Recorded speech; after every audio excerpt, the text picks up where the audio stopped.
Like its predecessors, Mega Man Battle Network 6 is essentially an RPG which sees you exploring two separate worlds, the real one and the digital. You control LAN in the real world, and if you find a computer that has access to the net or an electronic device with its own cyberworld, you can jack in to Mega Man and send him to the digital space. Now this cyberworld has much of the same controls as the real one, with the addition of random encounters, and this is where the game starts to get really unique. Like the previous games, you'll be collecting various battle chips and be putting them into a chip folder, which is basically like collecting cards and putting them into a deck. A lot like Kingdom Hearts Chain of Memories, for example. Battles are fought on a 6x3 grid divided into two 3x3 areas. You can move around in your own area and the enemy can move around in theirs, and before the battle starts you are presented with a selection of 5 chips from your folder. These chips are used as special attacks and are executed in the order that you chose them. After you've used up all of your chips, you are then forced to rely on your blaster, activated by simply pressing the B button. The blaster is however rather weak, although it can be upgraded. As time passes within each battle, there's a bar at the top of the screen that slowly fills up, and when it reaches the top you can call up the chip selection screen to select new chips to use. And they all have various effects, such as the basic cannon which damages your opponent, to the spreader which is a scatter shot. So making sure that you have a diverse set of chips is the key to overcoming some of the more challenging encounters you'll find throughout the adventure, especially when compared to other Mega Man games of old. If you're hoping to grab yourself a physical copy of this game in good condition these days, you're looking at about $300 in order to do so.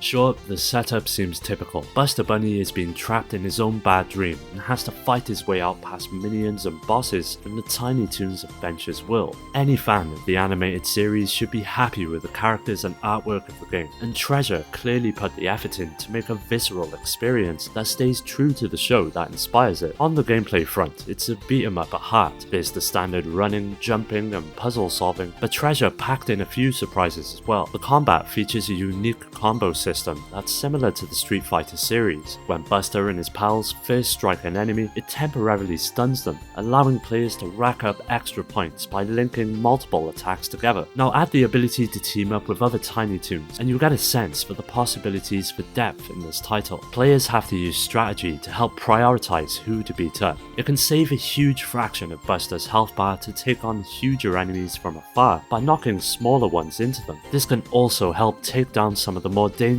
bosses which cannot be knocked around by combos. It's really handy as well that Buster can call on the generous cast of secondary characters who each possess their own string of special moves. Now you're probably wondering to yourself that this setup sounds awfully familiar, and you'd be right, as the game is sort of a building block for Treasure's other mascot action game for the Game Boy Advance, Astro Boy Omega Factor. Both feature the enemy juggling mechanic and both allow their protagonists to knock enemies into others to inflict damage to all enemies involved. Astro Boy built on this though, by giving the character more defensive attacks. On the whole, the fighting system in Scary Dreams has a few good aspects, and the visuals are extremely easy on the eyes, but the game throws too much at the player when it attempts to show off some of its underdeveloped and overly difficult ideas. If you're looking to cross this game off your list, you're looking at just over $300 for a complete copy.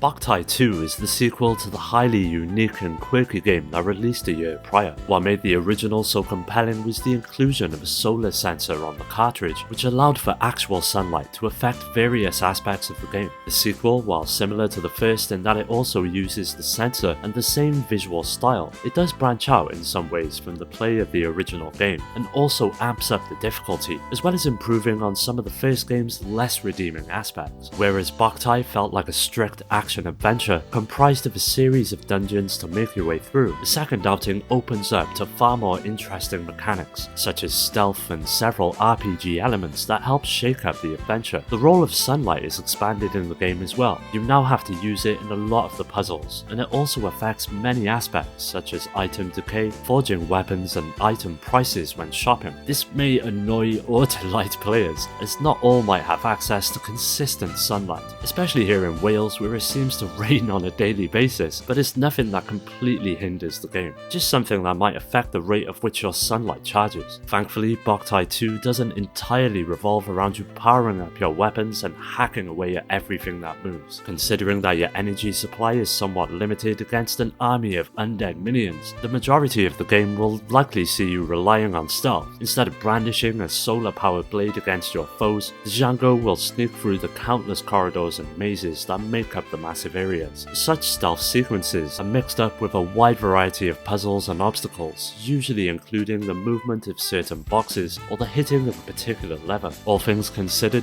Boktai 2 is a pretty solid game, but with an asking price of just over $350 for a complete copy, it can be a bit of a hard sell to non-collectors, but if you can find it on the cheap, it's a game I highly recommend. BattleBots all revolves around the popular TV show of the same name, and sees two radio-controlled robots built by the contestants battling it out against one another in an arena full of swords, spikes and other dangers that will rip them to shreds. It manages to capture the essence of the television show perfectly, but not without some caveats, mainly the visuals, which are simply just not up to snuff. The 5 included battle arenas barely make use of the Game Boy Advance's colour palette, and the animation for all of the hazards are shockingly choppy. But when it comes to the actual gameplay, this is where BattleBots excels, as long as you're willing to look past the rather simplistic presentation the game has to offer. Right off the bat, there's about 18 robots to try out, each with their own weapons and design that makes each of them a completely unique affair once out on the field. Unfortunately, the most damaging aspect of the game has to be the difficulty. You'll find that your opponents can easily be tricked into hovering over each trap, which does kind of take away from some of the challenge. This situation is easily rectified, however, with the inclusion of a pretty solid multiplayer option, which is where the game really heats up, providing you can find somebody else with a copy of the game. Overall, BattleBots Beyond the Battle Box does have a certain charm to it, but not to the extent that anyone but die-hard fans of the original TV show should risk their hard-earned money to play it, and with it going for an insane amount, up to $500 for a complete copy of the game, it's just something that will no doubt be for serious collectors. It's a shame too, because you can feel a great game crying out from behind the flaws that are holding it back. There's no denying that Pokemon has long played a huge part in the success of Nintendo's handhelds, and the Game Boy Advance was no exception, with it receiving several entries in the series. But when it comes to the most expensive one on the system, it's no doubt got to be Pokemon Emerald. As with the many Pokemon adventures of old, the player assumes the role of a young adventurer as they set off in the hopes of becoming a Pokemon master. You'll find yourself visiting a diverse set of locales, from gorgeous forests to bustling cities and mountaintops, which are all filled with a lovable cast of NPCs that keep the surprisingly much deeper story spinning. Of course, gameplay is what matters most, and if you've ever played any of the games in the past, you'll know exactly what you're in for. There's hundreds of Pokemon that scatter the land, which all offer their own distinct pros and cons in not only fights, but several other activities, such as breeding, for example. Each of these battles play out in a turn-based manner, with each of the Pokemon possessing a string of abilities that lay the foundation for some pretty strategic play. Of course, it's possible to just plow through the game with an overpowered Pokemon, but the system truly comes into its own when facing friends, and it's here where each of the Pokemon's strengths are on full display, with moves that perfectly complement each other and can flip a battle in the blink of an eye. For every type of Pokemon, there's another type whose attack is extremely effective against it, creating a nice rock, paper, scissors dynamic. This is a good reason to catch them all. Though you'll end up spending most of your time either fighting or looking for a fight, there are plenty of other activities. You can breed your Pokemon, enter them into what amount to Pokemon beauty pageants, pick and plant berries that can be turned into candies, and fed to the Pokemon for little stat bumps. There's a ton of optional stuff like this that helps flesh out the whole world, and despite being made mostly of recycled parts from Ruby and Sapphire, Emerald proved that the Pokemon formula still had it. As a result, it remains an enjoyable RPG experience, but if you're on the lookout for a complete copy these days, it's not cheap, and will likely see you having to fork up just over $500 to grab it. DemiKid's Light and Dark was the name given to these games for their US release, but in actuality they are a part of the long-standing and well-received Japanese Shin Megami Tensei series. The game takes a proven formula in the world of handheld gaming and truly makes it more fun than you could imagine. What is that formula, you ask? well, Pokemon, and all its leveling up creature-filled gameplay. Now of course, in order to progress in this game, you have to get yourself a team of demons. The possibilities are nearly endless, with nearly 300 demons in the games. You can have up to 3 demons on the battlefield at one time, but a device known as a lock allows you to have up to 9 more ready to jump in if one of your main monsters will fail. But how do you catch them? This is where Demukid simplifies things a ton. You essentially acquire other demons by negotiating through any number of ways with them, using your current demons as negotiators. If you're successful, then great, you'll probably get the demon. If you're not successful, however, then look out, because you're going to be in for a bit of hurt. Of course, certain demons make better choices for negotiating than others, which also adds another dimension of strategy to the game. All in all, the battle system improves on a formula that is already time-tested, and adds truly original aspects that expand the gameplay rather well. Each demon has a role to play, and getting a team that suits your style of play is vital to overcoming what the game throws at you. Overall, Demukid has its fair share of ups and downs. It's not the best role-playing game available for the system, but it does provide an alternative to the more upbeat Pokemon and Mega Man Battle Network games. Just expect to be willing to spend up to nearly $600 for a complete copy of the game these days though.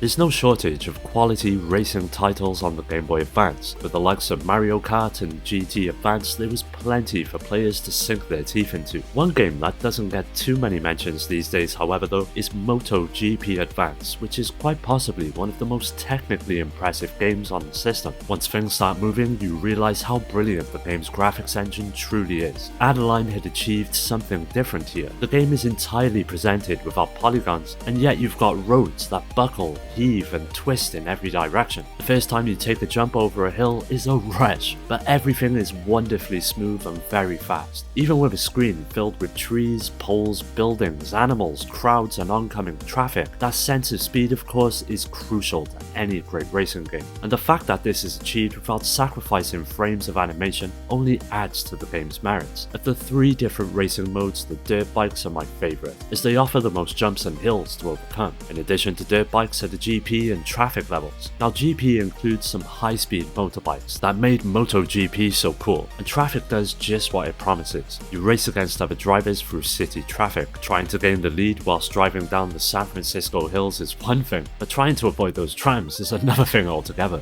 Now there's about 18 racetracks between these 3 different modes, each similar in approach but noticeably unique in style. Regardless of which bike you drive, the steering is spot on. Notice how your vehicles don't swerve recklessly every time you make a turn. There's a real sense of gravity at work between the traction and those insane drops. Overall, there's a lot of game here. Championships, crashes and hitting bystanders. It's one hell of a blast to play through. If you're hoping to grab a complete copy of the game nowadays, it can set you back up to an eye-watering $600.